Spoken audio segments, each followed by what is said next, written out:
ભાજપ શાસિત રાજ્યો નર્મદા યોજનાના નાણાં ગુજરાતને નથી આપી રહ્યા। નર્મદા યોજના ભાગીદાર રાજ્યો પાસેથી ગુજરાતે 7,974 કરોડ રૂપિયા લેવાના બાકી। મધ્યપ્રદેશ પાસેથી 5,516.50 કરોડ લેવાના બાકી। મહારાષ્ટ્ર પાસેથી 1,883.84, રાજસ્થાન પાસેથી 574.52 કરોડ રૂપિયા લેવાના બાકી છે। ગુજરાતે રકમ મેળવવા માટે નર્મદા કંટ્રોલ ઓથોરિટી બેઠકમાં સચિવ કક્ષાએ કરી રજૂઆત। છેલ્લા એક વર્ષમાં મહારાષ્ટ્રએ 20.94 કરોડ અને રાજસ્થાને 13.84 કરોડ રૂપિયા જ ગુજરાતને આપ્યા છે। ગુજરાત સાહિત્ય અકાદમી અને જન કલ્યાણ સેવા ટ્રસ્ટ રાજપીપળાના સહયોગથી સરકારી બીએડ કોલેજ રાજપીપળા ખાતે માતૃભાષા દિવસ ઉજવણી સપ્તાહ અંતર્ગત વિશેષ કાર્યક્રમ યોજાયો હતો। મળી માતૃભાષા મને ગુજરાતી વિષય પર જાણીતા સાહિત્યકારોએ જણાવ્યું કે ગુજરાતી ભાષા માત્ર અભિવ્યક્તિનું માધ્યમ જ નહીં પરંતુ સંસ્કૃતિ અને ગૌરવનું પ્રતીક છે। માતૃભાષામાં બોલાયેલા શબ્દો હૃદયને સ્પર્શે છે અને શિક્ષણ સંચારમાં તેનો ઉપયોગ સમાજને વધુ મજબૂત બનાવે છે। નર્મદા જિલ્લામાં રાજપીપળા ખાતે ગુજરાત સાહિત્ય અકાદમી, ગાંધીનગર, જન કલ્યાણ સેવા ટ્રસ્ટ રાજપીપળા, નર્મદા સાહિત્ય સંગમ અને સરકારી બીએડ કોલેજના સંયુક્ત ઉપક્રમે આજે માતૃભાષા દિવસની ઉજવણી કરવામાં આવી છે। એમાં બે વક્તાઓ આજે વ્યાખ્યાન આપશે અને જે લોકો માતૃભાષાનું ગૌરવ એમણે આજે આપ્યું છે। ખાસ કરીને ઘનશ્યામભાઈ કુબાવત અને દીપકભાઈ આ બંને સરસ મજાનું વક્તવ્ય આપીને જે ભાવિ શિક્ષકો છે એ લોકો જ્યારે વર્ગખંડમાં શિક્ષક બનીને જશે ત્યારે માતૃભાષામાં જ વાત કરશે અને અંગ્રેજી ભાષાને બદલે ઓછા શબ્દો બોલે અને વધુમાં વધુ ગુજરાતી શબ્દો બોલે અને માતૃભાષામાં વાત કરે અને માતૃભાષાનો વ્યાપ સમગ્ર ગુજરાતમાં જાય ને આપણે આપણી માતૃભાષાને ભૂલીએ નહીં એની આજે ચર્ચા કરવામાં આવી। કાર્યક્રમમાં અમને ખૂબ જાણવાનું મળ્યું અને માતૃભાષા પ્રત્યે એ લેખક અને કવિ તરીકે એમણે જે એમની સેવાઓ આપી છે એમને અમે જાણી અને અમારે એક શિક્ષક તરીકે આગળ અમારી કારકિર્દી બનાવવાની છે તો અમારે માતૃભાષા પ્રત્યે કઈ રીતે અમારે આગળ વધવું અને માતૃભાષા સાથે કઈ રીતે કામ કરવું, અમારા વિદ્યાર્થીઓને કઈ રીતે ઘડવા એના વિશે અમને માહિતી મળી અને મને મારી માતૃભાષા પ્રત્યે ગર્વ છે। અંતે હું ઉમાશંકર જોશીની પંક્તિ કે સદા સૌમ્યસી વૈભવે ઉભરાતી મળી માતૃભાષા મને ગુજરાતી। સોમનાથથી દેલવાડા સુધી દરિયામાં સાહસિક સ્વિમિંગ અભિયાનનું આયોજન કરવામાં આવ્યું છે। 150 કિલોમીટર ઓપન વોટર સ્વિમિંગ અને કાયાકિંગ કરવામાં આવશે, જેમાં રાજકોટ ડિસ્ટ્રિક્ટ સ્વિમિંગ એસોસિએશનના સ્વિમરો ભાગ લેશે। તેમજ આ અભિયાન 21 ફેબ્રુઆરીથી 2 માર્ચ સુધી ચાલવાનું છે। આ અભિયાન સુત્રાપાડા, દ્વારકા, ઘોઘલા, સીમોર સહિતના દરિયાઈ વિસ્તારોમાંથી પસાર થશે।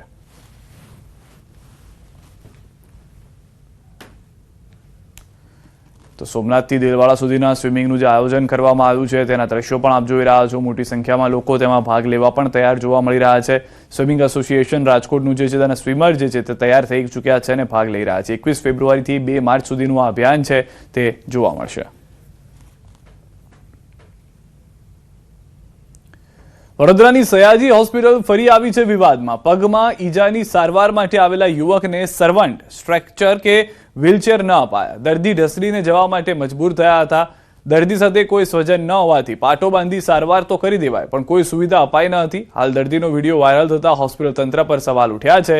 છાશવારે વિવાદોમાં રહેતી સયાજી હોસ્પિટલના વધુ એક વિવાદથી લોકોમાં રોષ ફેલાયો છે। લોકેશ એક વિરામ માટે આપ જોડાયેલા રહો ન્યૂઝ 18 ગુજરાતી સાથે।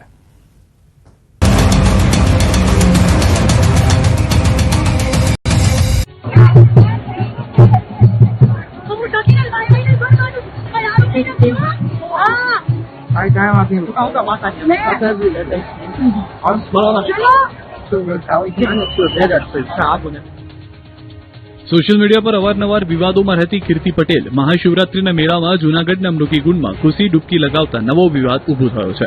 જૂનાગઢમાં મહાશિવરાત્રીના મેળાના છેલ્લા દિવસે રવેડી સમયે ભગવા વસ્ત્રો પહેરી કીર્તિ પટેલ ભવનાથમાં પહોંચી ગઈ હતી। એટલું જ નહીં, જે કુંડમાં માત્ર સાધુ સંતો જ આસ્થાની ડૂબકી લગાવે તે કુંડમાં ભગવા વસ્ત્રો પહેરેલા કીર્તિ પટેલે ડૂબકી મારી। કીર્તિએ સાધુની વચ્ચે મૃગીકુંડમાં ડૂબકી લગાવી અને હર હર મહાદેવનો નાદ કરતી જોવા મળી। કીર્તિની સાથે અન્ય 2 સાધુઓ પણ તેમની સાથે હતા। કીર્તિએ ગેરકાયદે ડૂબકી મારી દેતા ઉહાપો મચી ગયો। તંત્રને ધ્યાને આવતા તરત જ કીર્તિને ત્યાંથી દૂર કરવામાં આવી હતી। મૃગીકુંડમાંથી બહાર કાઢવામાં આવતા કીર્તિ પટેલ કિન્નાઈ। કીર્તિ પટેલે સ્થળ પર હાઈ વોલ્ટેજ ડ્રામા ક્રિએટ કર્યો। પહેલા તો મીડિયાવાળાઓને કેમેરો તોડી નાખવાની ધમકી આપી હતી।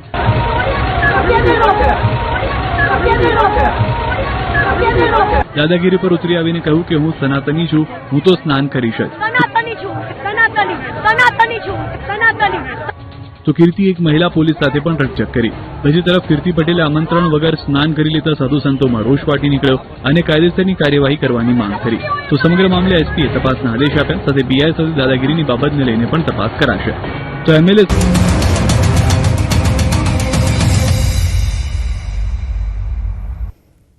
ભારત સરકાર અને રાજ્ય સરકાર દ્વારા અનુસૂચિત જાતિના પરિવારોને સશક્ત બનાવવા માટે વિવિધ યોજનાઓ અમલમાં મૂકવામાં આવી છે. અનુસૂચિત જાતિના ગરીબ પરિવારો માટે ડોક્ટર બાબા સાહેબ આંબેડકર આવાસ યોજના આશીર્વાદ સમાન સાબિત થઈ છે.